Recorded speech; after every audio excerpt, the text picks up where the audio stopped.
Okay, before that, it's barely music. It barely reaches the definition of what music is before the guitars kick in. You know what, though? But at the end of the day, when you hear it, you know who's coming out. Oh, you definitely... Yeah, no, there's no question that everybody has... Poor guy, it's going to be 30 seconds into our podcast. We're not going to shit on him. But the only guy who doesn't have a good theme is Roman Reigns. Whoops. More about that in a second. God. So,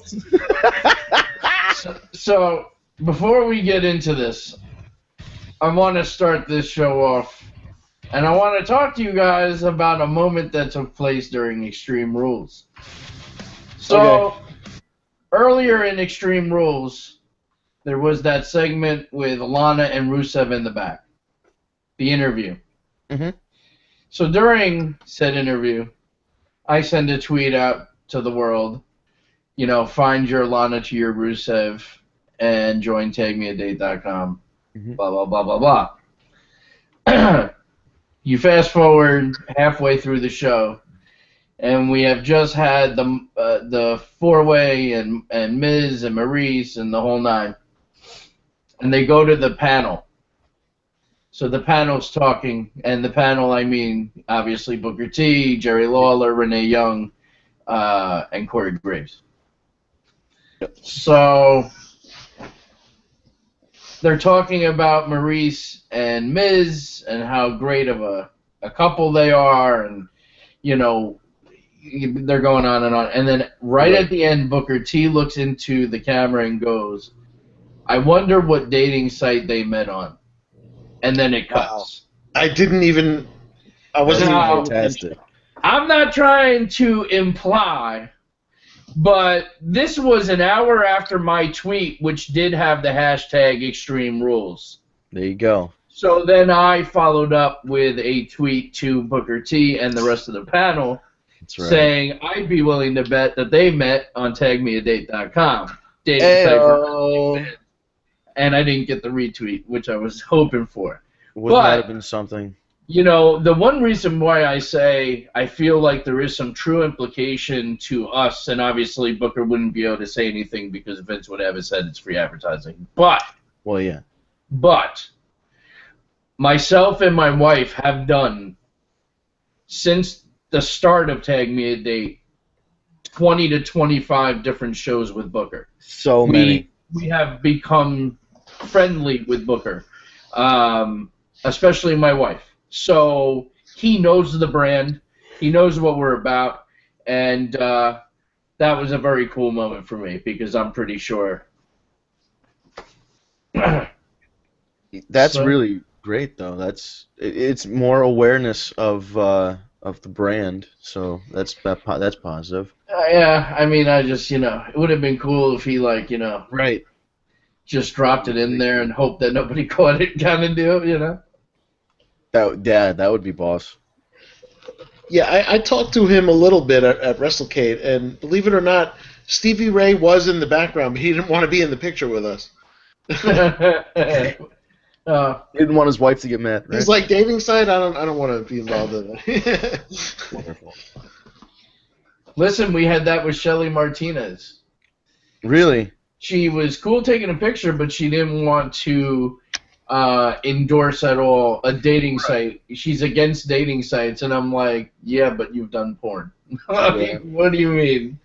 But anyway, I digress.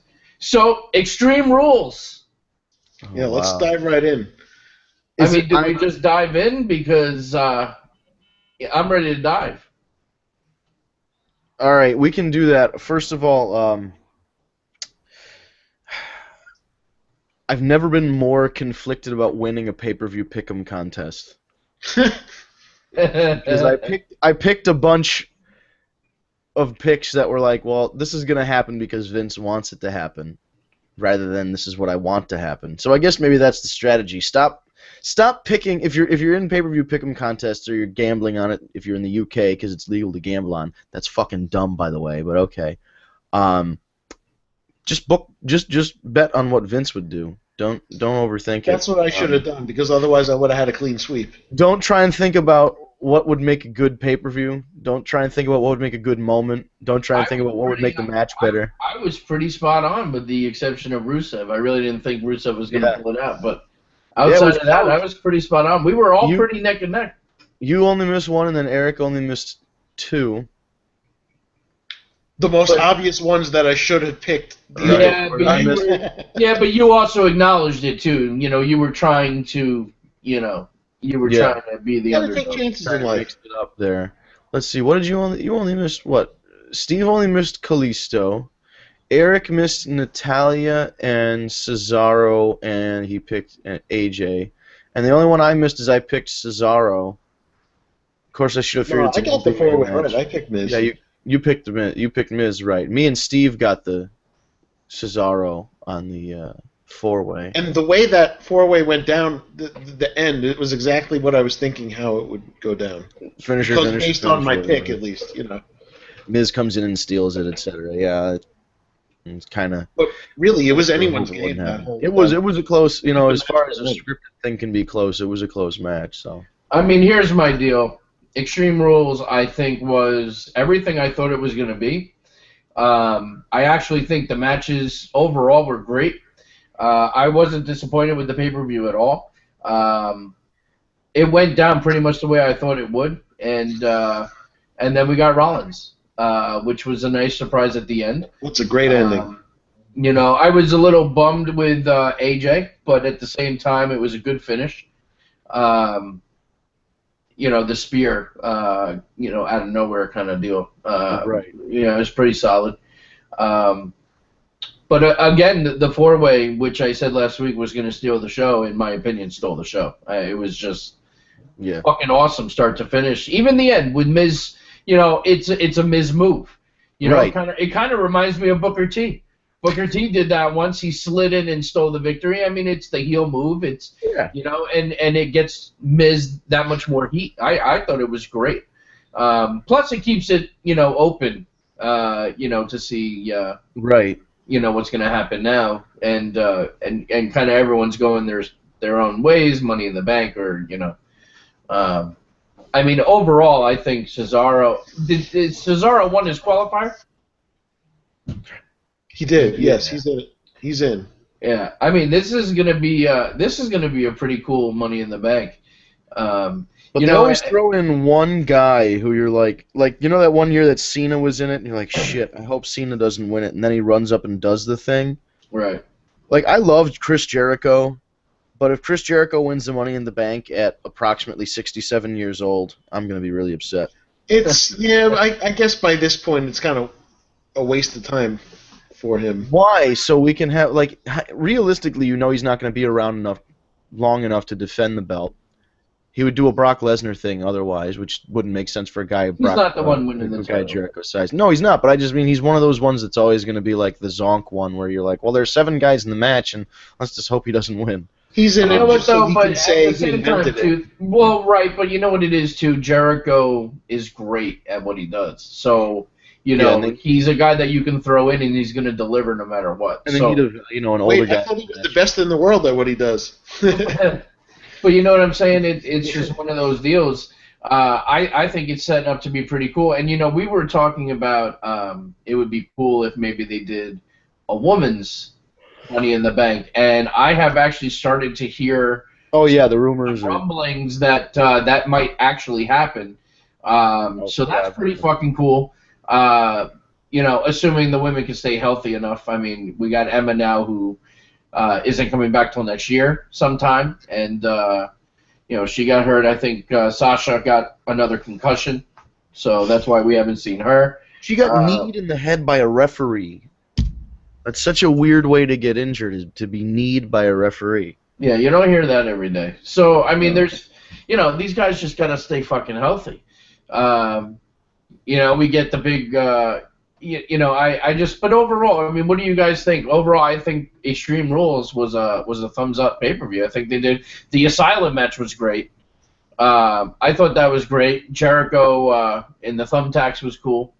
I did. I enjoyed that. I feel like that match, it went a little longer for me than I thought it would, but I think the thumbtacks thing was necessary because it followed the 4-way, which was awesome. It Yeah, I lost. thought that I mean, it match. was still entertaining, but it was like there were certain things up there that really didn't make sense. That were kind of stupid. But weapon wise, other than that, I thought it Right. was solid, and Well, they're trying to I make it enjoyed seem like Dean Ambrose just kind of threw it together, which sure, that's why I'm mopping buckets up there, which got moppy chants, of and course. Mitch too. Mitch too, the pot, the artificial, it has to be artificial plant. That's the wise decision. If you're gonna have a plant, make sure it's fake. You don't have There was to. some kind of weird leather strap up there. Yeah, like a strap match strap that was up there. I mean, it was an okay match. Those two guys can put on a better match with or without the use of weapons. Probably that whole idea where you had to spend so much time climbing up the goddamn ladder, and then you had to get the thing off the thing, and then you come back down. By the time you got to use the weapon, the fucking surprise of having a weapon was gone. So that was really, it just like you said, it was a little slow. Especially compared to the 4-way where there's just so much action anyway. And it wasn't a bad match, but it was just, I have a higher bar for those two guys. New Day Vaudevillains was what it was. The Vaudevillains do nothing, zero for me. I can't stand them. I Yeah, fucking and it's not even a heel thing. It's just like a who are you kind of deal. Like For it's not. me, They don't get heel heat from they me. weren't ready for a main roster push. No, the that is pasty one that looks 100%. like Cesaro. Yeah. He's married to or engaged, one of the two, to Shaw Guerrero. I didn't know Yes. Yeah, and that guy is really, really white. that. Oh yeah, he's like. See, I think their shtick is funny, but it's not translatable to the main roster at all. It's stupid. And they're funny. gonna end up maybe staying the year, and then they're probably gonna get released. Right. If not sent back down to NXT, you know what I mean? And not being able to translate to the main roster, Adam Rose has officially departed. And Stardust, Cody Rhodes. Well, difference though, Stardust asked for his release. Well, And do we know more about it? Like behind the scenes, what's going on? I think what I heard, and I don't know how true it is, but what I heard was that it was really more of a creative thing than anything. He wanted to go back to Cody Rhodes. He wanted to drop the Stardust gimmick. Vince was going to allow it and then reneged and said, I want to keep Stardust. And that's kind of where it all started. And then he just decided, I've had enough. Yeah, that seems to be the MO of what, the same story's been going around in different versions. So. And he did say, on that explanation, he said, I just got tired of turning chicken shit into chicken salad, which he did with every single thing that they threw at him. Can I tell you that letter he wrote was probably the best thing I've ever seen. Oh my God, it was so well written and eloquent. And he shit on a couple people, but it was so well done, you couldn't even be mad that he was shitting on people, just because he did such a good job at it. Like, he called them out he didn't name names. He said stuff so only the inside people would know. And of course, now that's leaked that the two names that he was talking about, I forget who they were, but they're not anybody who's anybody. The fucked up thing I didn't like in there was that he would try and talk to some guy, some of the guys about changes or suggestions that he could make, and they would pretend to be working on computers that were off. Like, that's a fucked up thing to pretend that you're working on your laptop when it's clearly powered down. That's disrespectful. If that's the case and that's the experience that he's having in the WWE, it's definitely for the best that he's not there anymore. Listen, at the end of the day, he will do just fine outside of the WWE. I think so. He's gonna have to do his no compete clause, obviously, but Well, I heard they're even going further than that. They're not even he isn't getting an immediate release. He's getting a release at the end of his contract, so they're gonna try and make him not even work indies until that contract is up. I mean, I get it. That's kind of what they do. But somebody like Cody, they should. Yeah. And luckily, he's still a young man. He's still in his 20s. He's gonna do what Alberto did. He's gonna go away for a year or two. He's gonna get so fucking good and so fucking popular that they're gonna have no choice but to get him back. So he'll be back. It's not like it's not like Ted DiBiase Jr. Or, excuse me, if anybody who's friends with Ted DiBiase Jr. is listening, but Ted DiBiase Jr., not classically the world's best wrestler, wasn't really getting over and realized it. He was one of the more self-aware guys in that respect, where he knew he wasn't getting over, he was only reaching a certain level, and he saw that. So he asked for his release, and I mean, he wrestles GFW stuff, spot indie shows, but I think he's just got like a regular life and a regular job now, which is probably better for him. But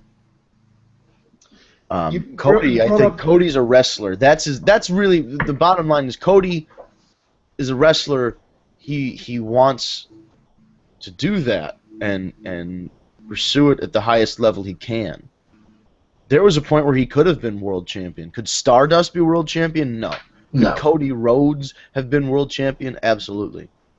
The time where he was fighting for his job against the Authority, that was a good storyline, where he was really getting over as a face.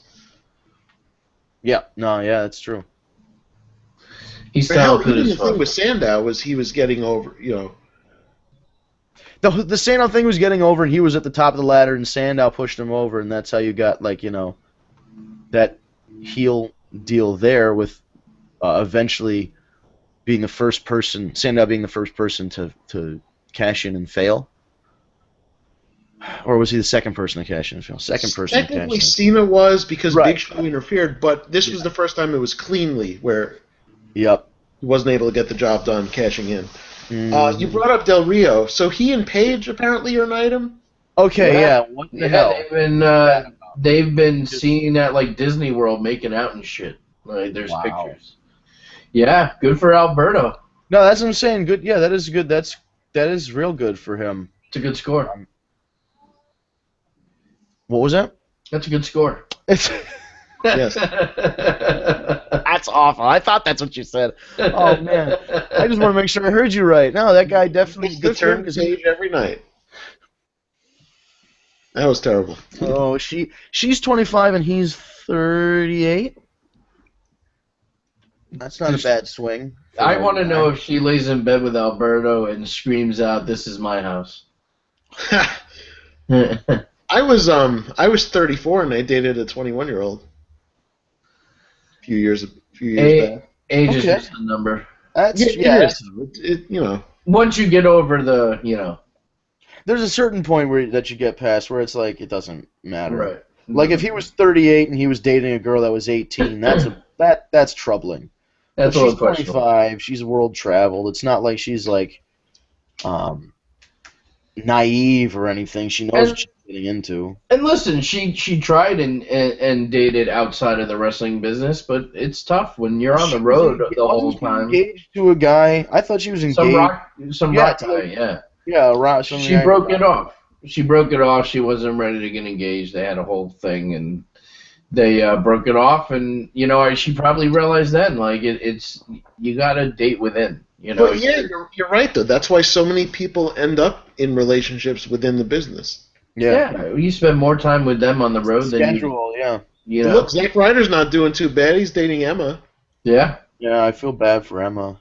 Yeah, she needs surgery. And it's such a shame too because she was starting to get pushed. Right. She was about to go in and do some real big. That's why they put Dana Brooke with Charlotte because. Yeah, so hold on. So let's talk about Dana fucking Brooke. I fucking hate this chick. Yes. She just sucks. She talks too much.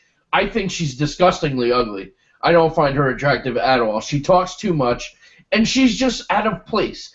Like, I hate seeing this bitch doing the Flair strut. Oh, like, that Flair strut was fucking kidding me? Like, and she doesn't shut up. She didn't do it well. Shut up. No, that was the thing. She couldn't nail the Flair strut, so it just looked bad. Fucking horrible. Yeah. No, it wasn't great. It looked more like Brutus Beefcake's strut. Strutting and cutting. I don't know. I don't really like her legs. And I know that's a weird thing to say, and I'm not like objectifying her like, oh, she's got ugly legs or she's fat or anything. No, it's quite the opposite. She is very much in shape. She has Yeah, she has gigantic legs. Yeah. And I don't know if that's a good thing or a bad thing because she's so small, she's so short. She looks like a weeble. Like she's bottom heavy. And some guys I know are into that, but just it's not particularly my thing. So that's my one little. I can't stand her. I cannot stand her. She irks the fucking shit out of me. I read something from Dave Meltzer that said they're strapping a rocket to her ass and she's going to be like the female Roman Reigns. That's the quote they used was female Roman Reigns. Oh boy. Could you fucking imagine? They better give her a muzzle. Give her a muzzle. Yeah. She just I'm not a needs to good girl. nut. I'm not a bad girl. I'm the girl. The girl. Oh no. I'm the woman. Oh fuck. Oh, the woman. So moving over, I guess, to Raw. I thought Raw was pretty solid actually. It was a great opening promo with Rollins. I mean, he went face to heel real quick, and there were a lot of people on social media earlier in the day saying Rollins would have to kill somebody to turn heel at this point. Like he was so over, his pop was so huge, but he just did it so well, you know, and he spoke truth, and it worked. But the thing that made me laugh the most is that WWE Creative is sitting there saying Rollins will be the guy that gets Roman over. And then Roman's music hits, and he still got booed out of the fucking building. It's like there's nothing you can do. It was a nice try. I appreciate their effort. Right, but it just wasn't going to fucking happen, and it didn't, and it just made me laugh. Yeah, it's awful. It's really bad. Horrible, but I will say a solid promo by Rollins. I'm glad he's back in the mix. Yeah, it was a good way to start the show. And then Shane coming out. Shane really his first interaction with Rollins at all, so that was kind of cool. Mm-hmm. And of course he made the match for Money in the Bank, which we all knew was going to happen. So, yeah, which is nice. Yeah, I like that they had Money in the Bank qualifying matches. Yeah, that was good that they had those instead of like just picking them this year. And they didn't do all of them. There's still like 2 slots left apparently. Yep, they only did what 5? Yeah, or 6, whatever it is. Yeah, so until we know all the contenders, we can't really.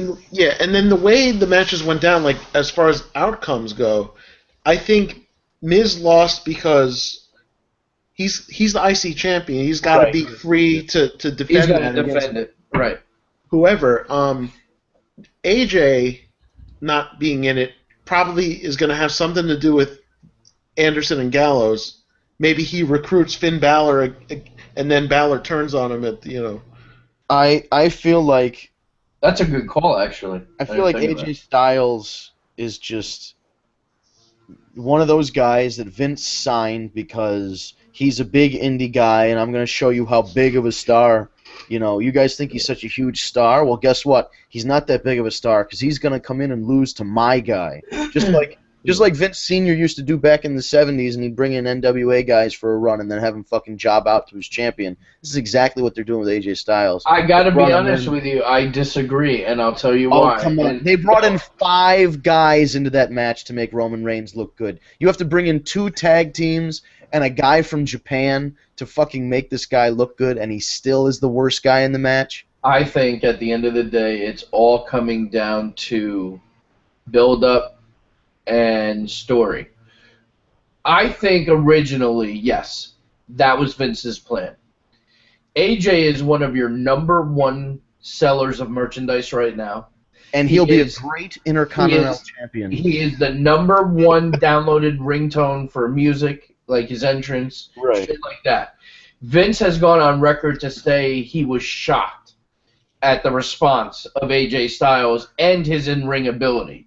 Triple H is very over on AJ Styles as well. I think this is the beginning of a bigger picture. I guarantee you're going to see AJ Styles as champion. Does it get drawn out all the way till, let's say, maybe Mania? It's possible.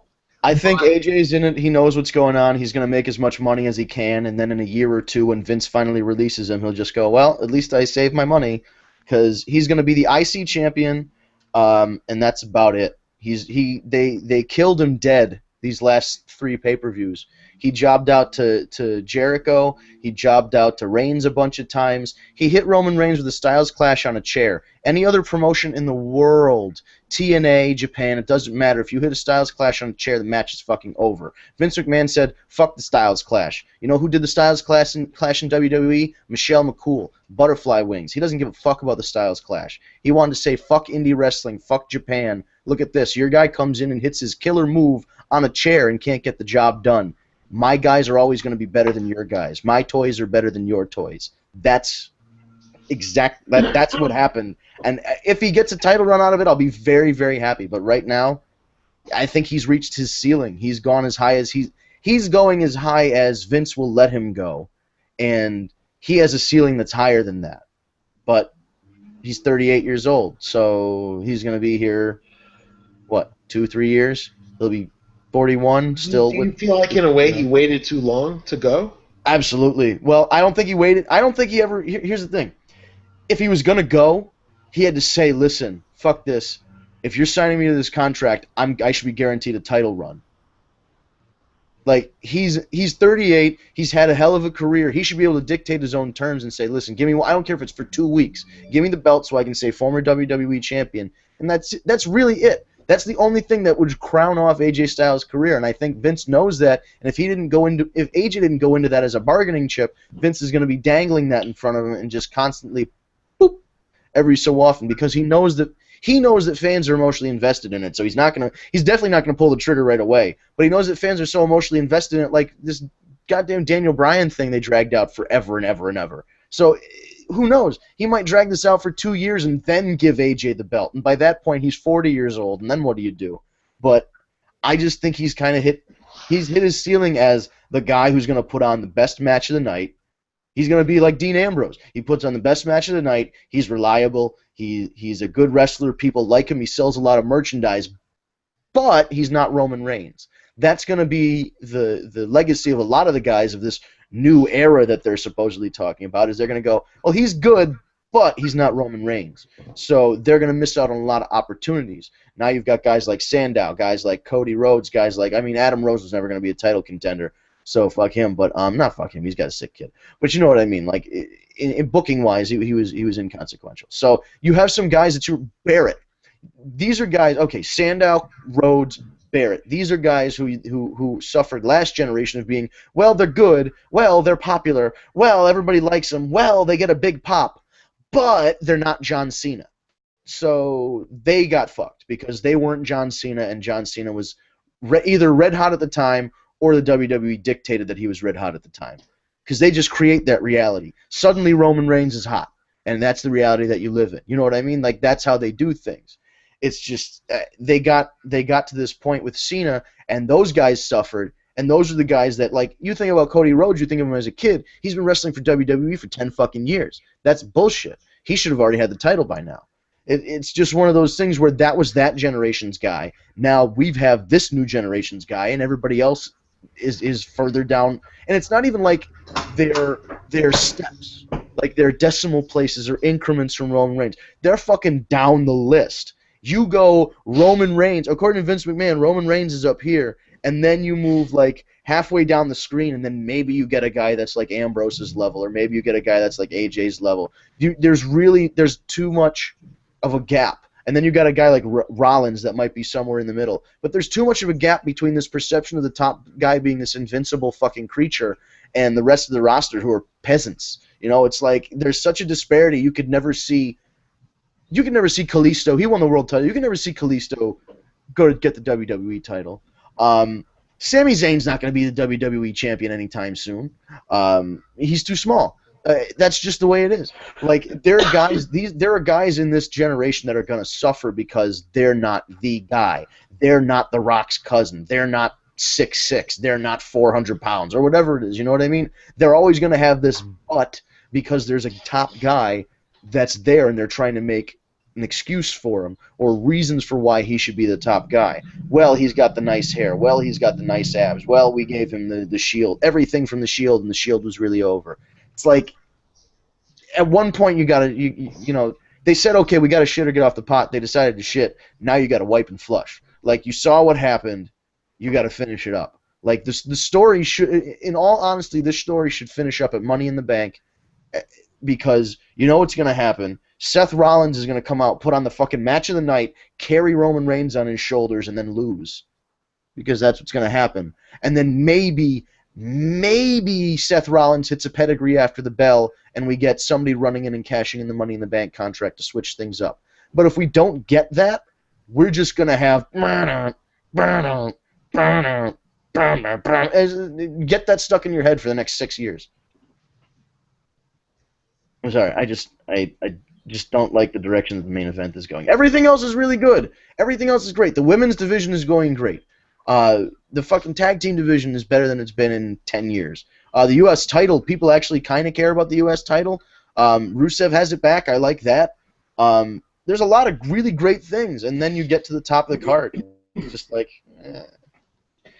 I mean, listen, we have to get through Cena returning and getting the title, because that's probably what's going to happen. Right, we have to get through Cena Reigns at SummerSlam, right? Probably. God. Probably. But at the end of the day, I'm telling you, I think you're going to be surprised. I hope so. I think we're going to see AJ as champion. I think we got a shot at seeing Ambrose as champion. I think, those two guys specifically. But it's like, how long can you wait for a guy like Bray Wyatt to break through? How long can you wait for... Finally, Cesaro looks like he's going to break through on the 4th or 5th try with this fucking guy. They stop and start these guys so much that there's no consistency, and the only guy that keeps consistent is the one guy that they don't... that the crowd reaction dictates they don't want there in that position. Right. And I'd like to address something about... people are going, this sounds like the typical internet nerd trying to defend their favorite wrestler that they know is bad. Like, listen, I like Roman Reigns. Roman Reigns, when you see him not in the WWE ring, has a great personality. He seems more comfortable in front of the camera when he's in the sit-down interview situation. There are a lot of positives about him. He donates to charity. He does the Make-A-Wish stuff. It's all wonderful. But you have to know deep down, if you're a Roman Reigns fan, that he is not a good wrestler. You have to be able to look in the mirror every morning and go, Ric Flair was a better wrestler than Roman Reigns will ever be. If you think that Roman Reigns is the best wrestler in the world, you're sick.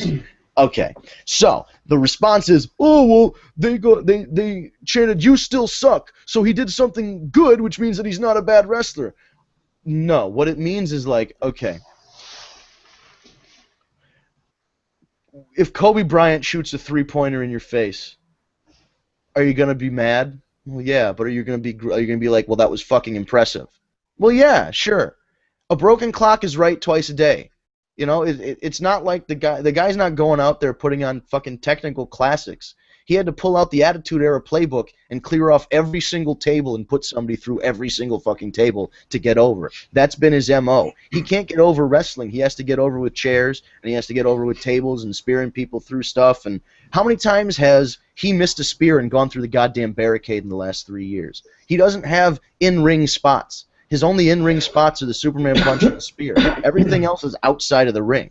So don't try and say that, oh, people are cheering, you still suck, but he's really a good wrestler. No, there's a point. Listen, John Cena got to a point where he's finally a good wrestler. It took him 15 years. He sucked. He sucked for most of his run. He sucked for 3/4 of his run. He sucked until he got the U.S. title.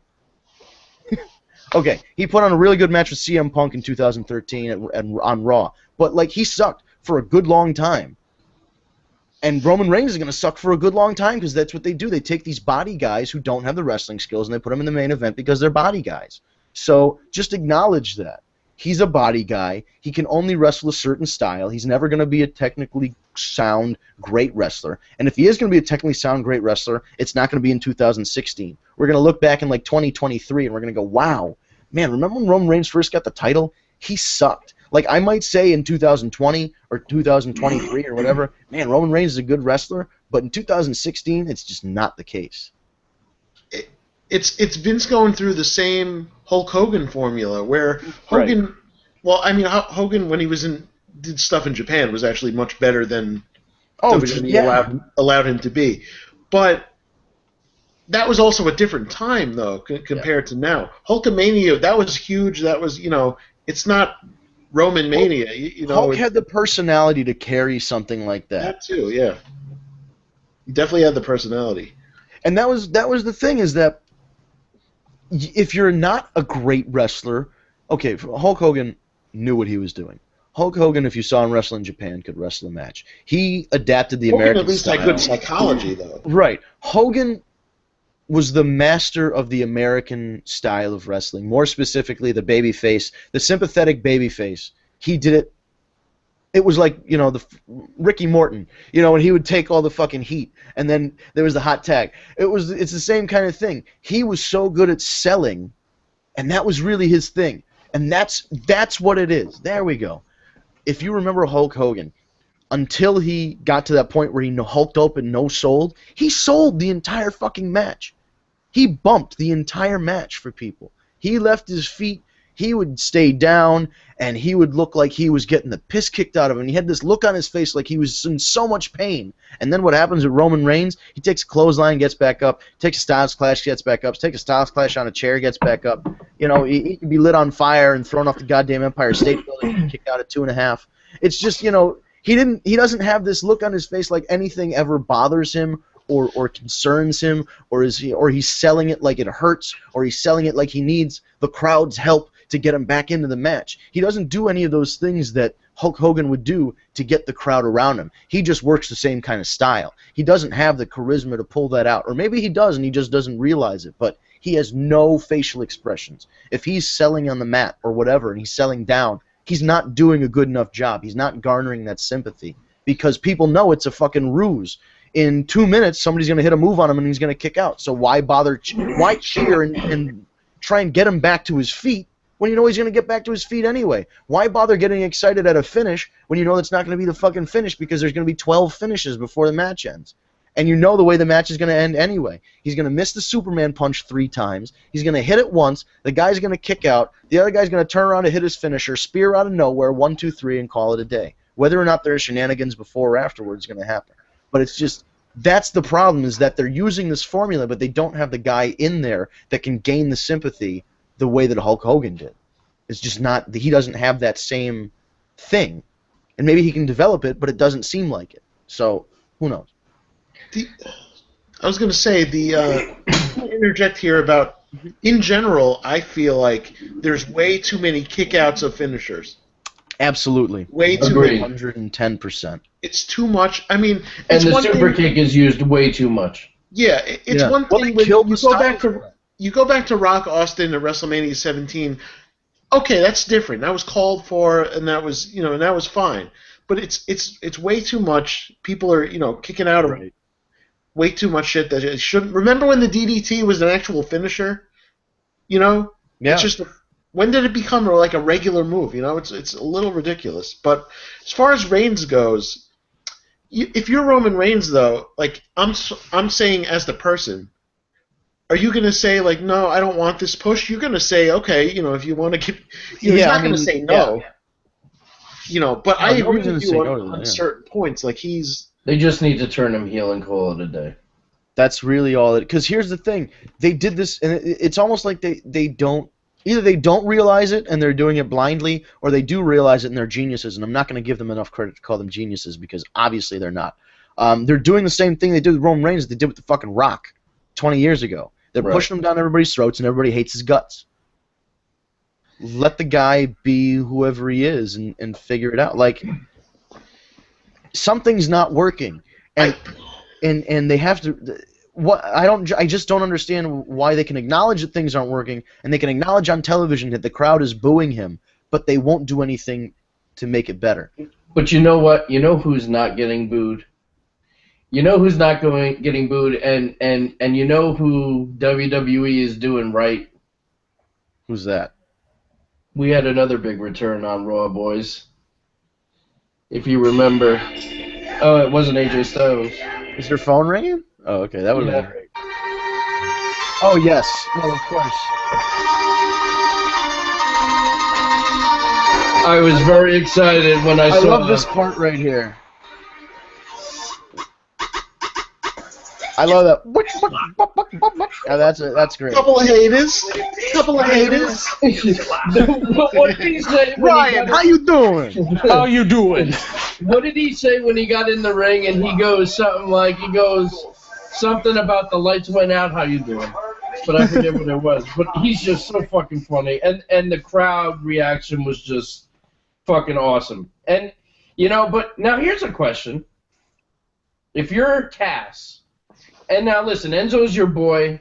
You guys have been doing this thing for the longest time, and but if you're Cass, like you just had a month of dominating every week, even getting a main event spot. Yeah. And now Enzo's back, so now you guys are back to doing the tag team thing. My question is, if you're Cass, are you a little bummed that Enzo came back so quickly? No, because I think Cass needs another fucking 6 months, at least. I'm not saying that Cass is necessarily ready. Yeah. But I think that he got a taste of, what it could be like if he was on his own, And that's coming. It's definitely. I think it's. Enzo being away helped everybody. It helped Cass because then Cass could go out there. He was, as far as I can tell, he was the guy that didn't have the mic skills or as good as the mic skills. Right. He still doesn't. That's why I'm saying he needs another 6 months. Or he's actually he's not the worst either. He's not bad. He's not terrible, but he's not very good. I mean, sometimes it looks like he's standing there trying to remember the next word that he's going to say. Right, 100%. I'm with you. But I think he's done a great job. He definitely held his own. I think that was a sink or swim thing for him with Enzo being out. 100%. And now Enzo is even more over it after he came back. Right, and now Enzo's more over because he got that big, Maybe that was a blessing in disguise. The whole thing worked out because they were so hot they might have given them the title shot. I think, and they shouldn't have. I think they're still going to get the title shot too. Well, eventually, yeah, but somebody has to turn heel, and I think it's going to be the New Day, right? I don't think you really have to with SummerSlam. Can you turn the New Day heel right now? They're so fucking over, and they're selling so much merchandise. They need a transitional heel team, and the Dudleys are the perfect one for it. No, that could happen. The Dudleys could take it, and then the Enzo and Cass could take the titles from them. Why not do face versus face at SummerSlam? Yeah, and SummerSlam too. Just get the crowd really. You can also do like a multi-man match, that too. Tag team match. Yeah, like a multi. Did they ever do a tag team Money in the Bank? Nope, that would be interesting though. Would that be weird? A few more teams. Bold prediction right now for Money in the Bank. If they don't go that route, I think it's going to be a fatal four-way for the tag belt. It's going to be New Day, Vaudevillains, Enzo and Cass, and the Dudleys. That could work. I mean, you'd get everybody involved. Yeah, you had Vaudevillains. They left up enough room for them to be still Where does in the club picture. factor into this, though? Do they factor into the tag team picture at all right now, or no? I don't think for now. I think like what I had said earlier, that thing about the same thing Hideo Itami did in NXT. He called up Balor as his partner. Only this time Balor's going to turn on Styles and be the leader. Poor AJ always getting turned on. But I think they have a plan for AJ as far as they want him to be the big face or something like that. Or, well, I mean, at least next to Roman Reigns. Right? Yeah, he's always. So so they say. I don't get why they couldn't strike while the iron was hot. Because Iron's always hot for Roman Reigns. Yeah, I completely agree with you. I was listening to your rant / promo on Reigns. Lord, I apologize. I didn't want to bring it back up and get you going again. But no, I'm done. I said my piece. I'm and everybody listening, don't misunderstand. We're talking about character-wise. Yeah, we're not talking about the man. I wasn't. I never even assumed that you were talking. No, about I know, but I'm just saying some people. Yeah. Fucking marks out there. Yeah, I get it. But yeah, no, they do it for it, man. It just removes all this, like, how much hype you put into Bullet Club coming in, and where are we now? Are Doc out? Are they special now? Or are they just another two-man group? Or even they haven't done enough to be counted out or counted in yet. I think they need to. There's more story there. So no, I think it's not ship sank. It's over, but you could have done a lot more. I think what they needed, if they're going to have a separation, then they needed to have them beat the crap out of Styles and then maybe prevent him from winning against Owens, because Owens ended up going over anyway, but I wish it was kind of due to interference. Right. What is all the Halloween spooky noises right now? What was that? I hear like I was echoes hearing in the that background. while I was listening. I was wondering about that myself. Yeah, I hear that too. I was just watching the crowd chanting, "Oh, Enzo." Oh, okay. That's what it was. Okay. Did you during the main event? Did you notice that there was a sign? It said Roman is annoying, but it had his last name. I thought that was clever. I don't know. I really love what they're doing with Cesaro. I love the whole thing. I love the whole James Bond deal. Yeah. The ripping of the suit. He looks badass. And they got to give him a fucking strap. He's so awesome. He's so, like, it's long overdue, because they really messed up after he won the Andre Battle Royal 2 years ago.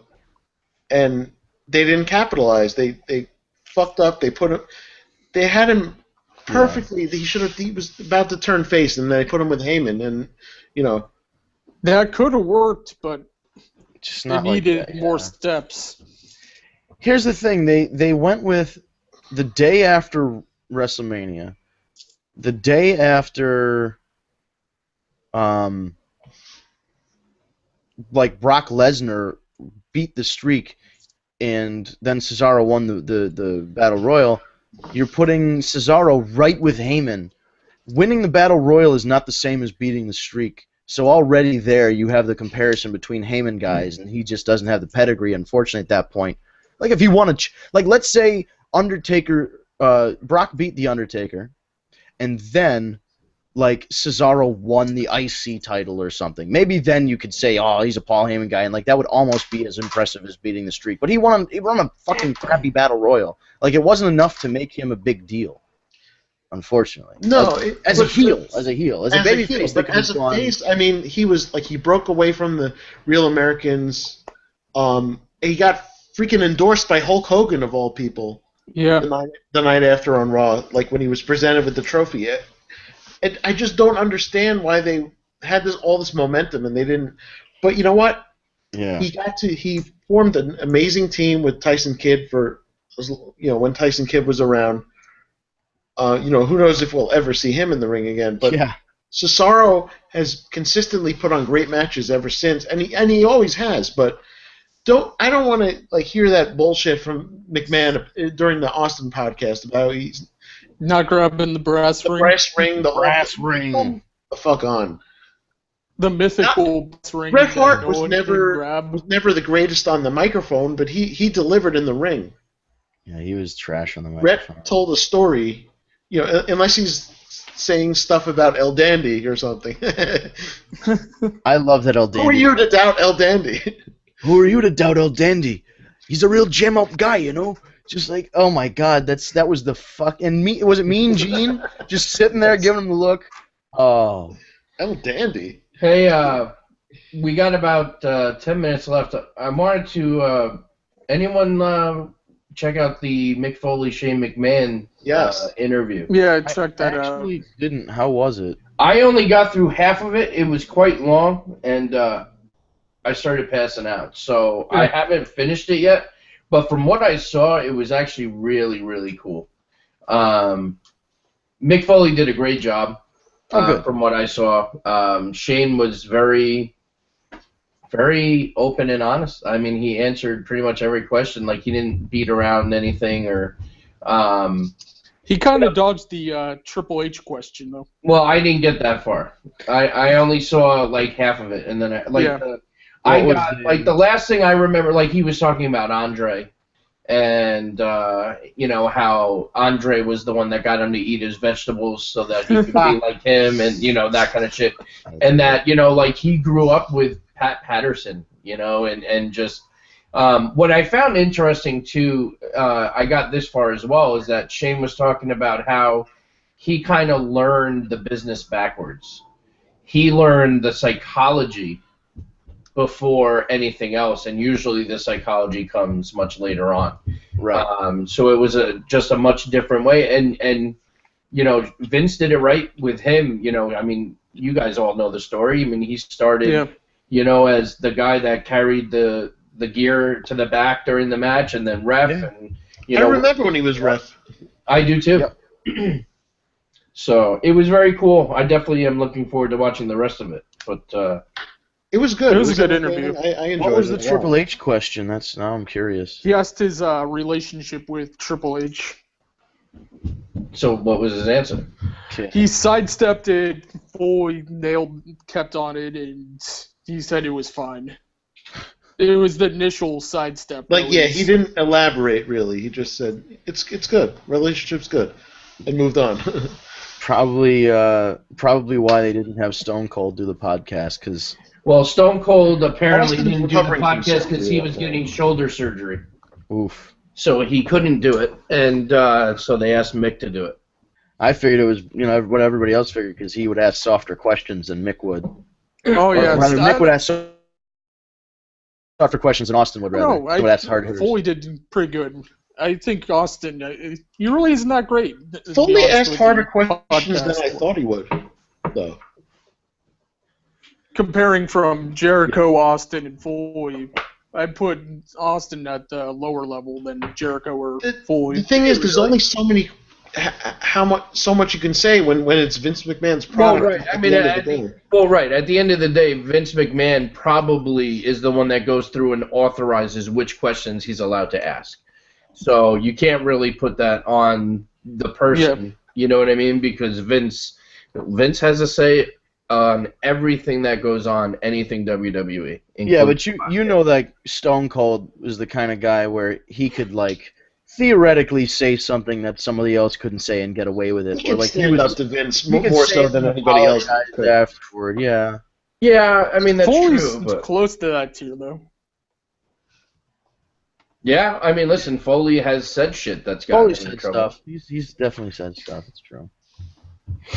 Let me ask you something, because I just want to go back to the whole Charlotte thing. Where does this leave Rick? Because he's, essentially been kicked out, and I assume at some point. Well, wait, we didn't really actually. So hey.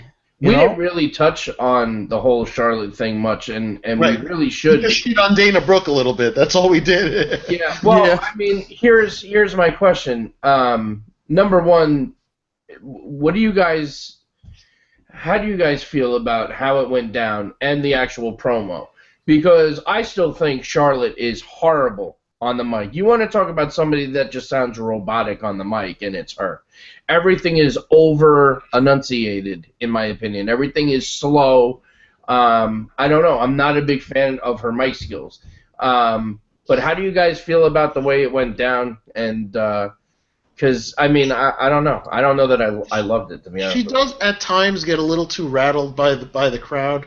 Yeah. She needs to speed up her delivery a little bit so the what chants don't get in there. Yeah. The material was heavy, though. It was one of her better promos that she's had. I'm not sold on her with Dana Brooke. I figured they have to break her and Flair. Is that going to be it? Is Flair off television for good? I mean, I know we should be focusing on the women's division. I'm just saying, Flair was a kind of big part of that storyline. Yeah, and I mean, this might be their way of working him out of it.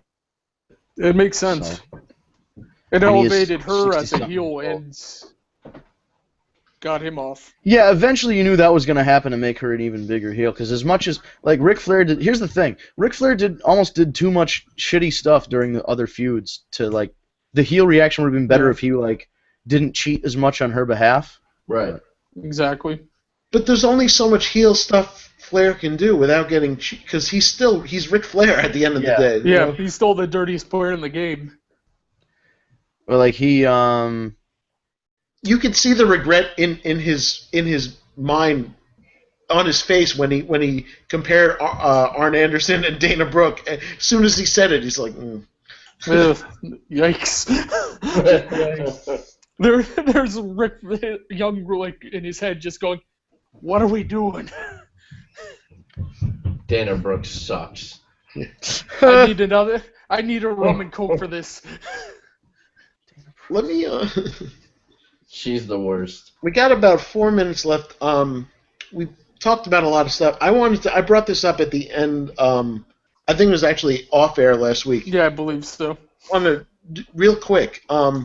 Times where seemed like a mid-card title was seemed more important than the world title in the history of wrestling. I mean, we could go with the obvious of last year with John Cena as U.S. champion. That was a pretty big thing. Yeah, back then. I'll get this out of the way. For me, it was when RVD was the ECW television champion. That seemed bigger than the world title at the time. But what do you guys have to say about that? It's a shame RVD screwed it up. Anytime anybody not named John Cena had the belt in fucking 06 through about 2000. I'll tell you, I got one. WrestleMania 10, Shawn Michaels Razor IC title was more important at the time than Bret Hart Yokozuna for me. What about when Triple H and Rock were feuding over the IC belt? Yeah. I mean, there's a lot of instances, I think, with the IC title more than any other title that you can use in this situation. It was the launching pad for world title. Yeah, what else? I mean, listen, anytime that you put the fucking world title on before another match at WrestleMania. So, that time LT main evented. The time Rock and Cena main evented without a title on the line. And I loved that CM Punk Jericho match to the point where Punk had Jericho in the Anaconda Vice, and I'm like, nah, this match goes like another 10 minutes or so, right? And he tapped out clean in the middle of the ring, and I'm like, okay, so I guess they're leaving all the time for Cena Rock. All right. Yeah. Day we're having. That was a fun day though, because we got every so often you got to post on Facebook how many segments were longer than Daniel Bryan's world title match. Yeah. I think that really helped the Daniel Bryan movement in general. Unfortunately, it did. I was hoping it would kill it dead, but it didn't. But luckily, a neck injury did for me what I didn't have to do, because I have legitimately offered to cage fight Daniel Bryan and put $50,000 up for charity. I'm pretty sure I've said that on Facebook before, or Twitter. I don't know. I don't doubt it. I've definitely said it. I would offer to shoot fight him for charity. I offered to shoot fight him on what's his name? Tom Arnold was supposedly going to start a show about people who hate people on Twitter meeting their celebrity hate boner person. So hey, that still can work. You can still meet them and I would feel bad. Like I'd go in for like a fist bump and he'd shatter. Like I'd feel really like I would have to like wear oven mitts or something and be like, is that his neck or is his? I mean, you got to look at it this way. I think it was a long time ago. Right now he probably doesn't even remember.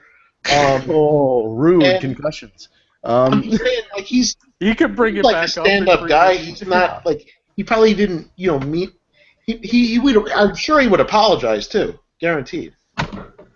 What was the story? I never heard the origin of hate. Oh no, he worked an indie show with us one time right after. He was in between his two WWE runs where he got fired for choking Justin Striker, Roberts or Strike, whoever it was. Nobody gives a shit about Robert, you were right, Robert.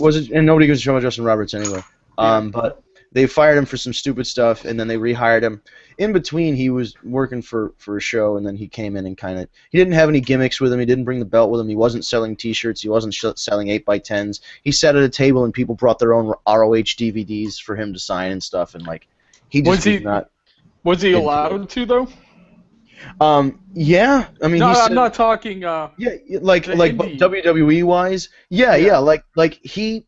Here's what happened. He got booked for the show, and then he got rehired, and then he tried to back out, and basically the person who was running the show went to WWE and said, hey, this guy's trying to back out, he should honor this date. And they're like, well, you go honor this date. And he was just he was more mad about having to work the date than anything, I think, is what it was. But it's like people weren't, this was the last chance for people in this area to come see him before he went to WWE. And it was just kind of shitty that he came in with a bad attitude, and like a lot of people left that day kind of disappointed. I know they're still probably fans they're still fans of him, but like I don't know, I was just posing the question that it could have been WWE's end preventing him from going and selling merch.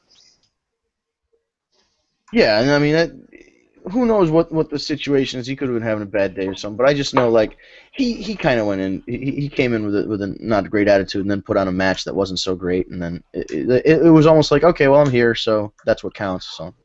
And again, I don't, it's whatever. He's retired. I'm not gonna. He's, No, I can't make his life much worse than it already is, considering he's with Brie. Right. I'll tell you what. If anything, he's got to deal with her. It's made our podcast very entertaining at times. So. Well, thank you. Wow, we did not have a Charlie tonight. We didn't have a Jonathan from Charlie. Wow. Yeah, we didn't. No story time. No story time with Charlie. Next week. Well, tune in next week, everybody. That's right. Ironically, Jared was on Wrestling Reality with Justin LeBar. Who? Jeff Jarrett. Oh, yeah? Oh, that guy. Oh, by the way, I will not be able to be on the podcast next week, as it's Tuesday is the last day of the month. Oh, boy. Yes. So I will be forced to work bell to bell. He's going to be selling some cars. I will be selling a lot of cars to continue to fund TagMeADate.com. First dating site for wrestling fans. Join free today. That sounds good. Yeah, so just a heads up. Turn wrestling night into date night. That's what we're all about. Yep. Amen. All right, so we had a discussion about when the world title was overshadowed by other titles, and I kind of like that we had an idea to mull over, for the week. So how about this one? Do you guys ever watch, it's not on right now because they just, it's still on the radio, but it's not on TV right now. Have you ever heard the Dan Le Batard show on ESPN2 or ESPNU?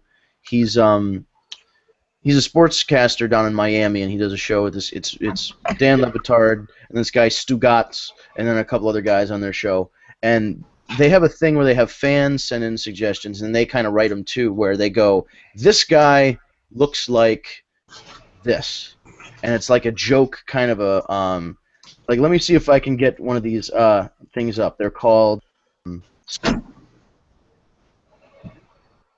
so they're super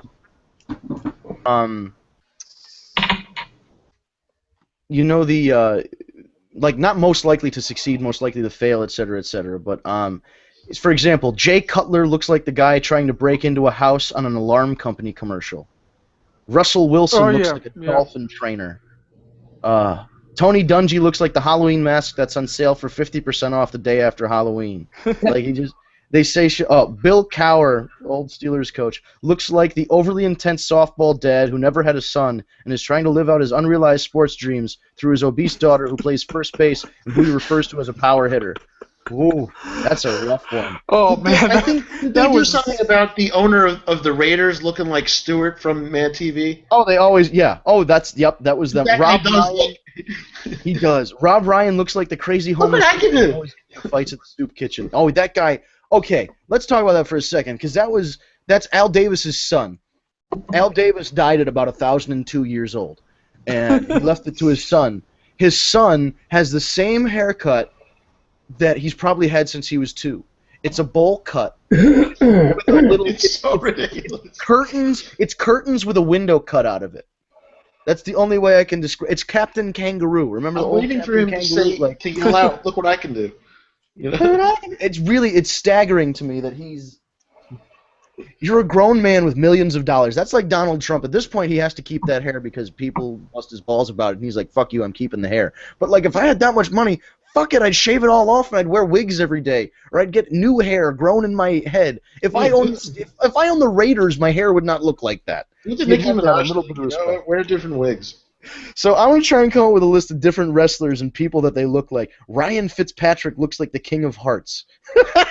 Just random stuff like that. I'm going to try and think of a list of what our various wrestlers I'm excited. I got an idea. We'll do that in the Facebook chat. Yes. Do the best top 5 on the show.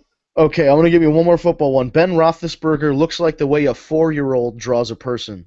They're terrible. Like, so we're going to come up with some terrible jokes and bury some people because that's what we do on the show. But hey. All right, so we should play. Should we play something on the way out? What should I do? Frank the Clown with Noel? Sure. Why not? That's relevant. It is very relevant. Soon. They plugged the shit out of that show. Well, and they were just ringside at Extreme Rules. They were ringside, and I had to explain to my friends the concept of Frank the Clown because I'm sitting there with it's me and Alexis and then like my roommate and a friend. So we're trying to explain to these guys that yes, the guy's not a wrestler. He's a fan who started coming to wrestling shows and dressed like a clown to draw attention to himself. And somehow he's able to date Noelle Foley. I was explaining that to my cousin while I was watching the Penguins game last Sunday. I still don't get it. I think I was trying to convince myself. Yeah, All right. Well, we have to have. That being said, they're going to be plugging the shit out of this show, right? This online, the streaming show from the network, Holy Foley. Holy Foley. It was Meet the Foleys. Now it's Holy Foley. Let's see.